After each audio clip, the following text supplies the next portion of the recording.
غوث پاک رضی اللہ تعالیٰ عنہ کی بارگاہ میں ایک شخص حاضر ہوا، اے میرے آقا میرے پیر و مرشد میری دعائیں قبول نہیں ہوتی. کیا فرمایا؟ دعائیں قبول نہیں ہوتی. غوث پاک نے فرمایا میرے ساتھ 3 شرطیں طے کرو. سبحان اللہ. کتنی شرطیں؟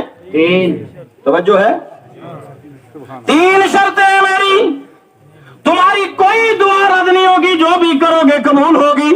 سبحان اللہ. سبحان اللہ. عرض کیا وہ 3 شرطیں کیا ہیں؟ غوث پاک ارشاد فرماتے ہیں پہلی شرط یہ ہے میرے ساتھ یہ وعدہ کرو، پہلی شرط میری یہ ہے کہ کبھی بھی حرام لقمہ نہیں کھاؤ گے. حرام لقمہ کبھی نہیں کھاؤ گے. پھر آج کل کتنا ایک چلتا ہے؟ 50 60 ہزار تنخواہ، لاکھ کے بھی قریب، 1.5 لاکھ کے بھی قریب. اس کے بعد پھر رشوت ہوتی ہے. جناب کیا یہ آپ کا نذرانہ تھا؟ تھوڑا رشوت کو نذرانے سے تعبیر کر دیا. استغفر اللہ. یہ آپ کی چائے پانی تھی. ارے وہ جو 1.5 2 لاکھ گورنمنٹ دے رہی ہے، 50,000 20,000 30,000 دے رہی ہے، وہ کیا ہے؟ یہ رشوت کو نذرانے سے تعبیر مت کرو، چائے پانی سے تعبیر مت کرو.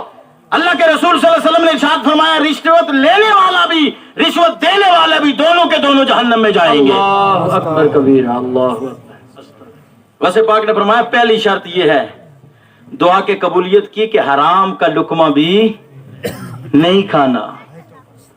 یہاں تو کتنا کتنا حرام اندر چلا جاتا ہے. فرمایا دوسری شرط کیا ہے؟ فرمایا دوسری شرط یہ ہے کہ کبھی بھی جناب والا تم نے اپنے نفس کے لیے بات نہیں کرنی. ہمیشہ جب بھی بات کرنی اللہ کی رضا کے لیے بات کرنی. علامہ خادم کی زبان میں بریلی کے امام کا کلام سنا دو، ایک ہی بات کرنی، انہیں مانا انہیں جانا، نہ رکھا غیر سے کام، للہ الحمد میں دنیا سے مسلمان گیا. اللہ. سبحان اللہ. واہ کیا بات ہے. نعرہ تکبیر، اللہ اکبر. نعرہ رسالت، یا رسول اللہ، نعرہ رسالت، یا رسول اللہ. اذان حضور غوث اعظم زندہ آباد. سبحان اللہ. فرمایا تیسری شرط کیا ہے؟ فرمایا تیسری شرط یہ ہے کہ کبھی بھی اپنے رب کی ناشکری نہیں کرنا. اللہ کھانا دے رہا، پینا دے رہا، اولادیں دی ہیں، نعمتیں دی ہوئی ہیں، سب کو عزت دی ہوئی ہے، شہرت دی ہوئی ہے، اولاد دی ہوئی ہے، سب کچھ اللہ کی عطا ہے. اس کے بعد بندہ ناشکری کرے پھر دعا قبول ہوگی؟ نماز نہیں پڑھ رہا پھر دعا کر رہا ہے. نماز پڑھ، اللہ کا شکر ادا کر. سبحان اللہ. روزہ رکھ، اللہ کا شکر ادا کر. بے شک. زکات دے، کیونکہ یہ شکر عنایت اس کی کم ہے کہ تجھے صاحب زکات بنا دیا، کہ تجھ جناب اتنی جائیداد والا ہے کہ تیرے پاس اتنا پیسہ ہو گیا کہ تیرے پر زکات فرض ہو گئی ہے. حج کر، شکر ادا کر. یا اللہ دولت اتنی دی، صاحب استطاعت بنایا، تیرے گھر میں آیا، تیرے حبیب کے دیار میں حاضری ہوگی، کہہ دو سبحان اللہ.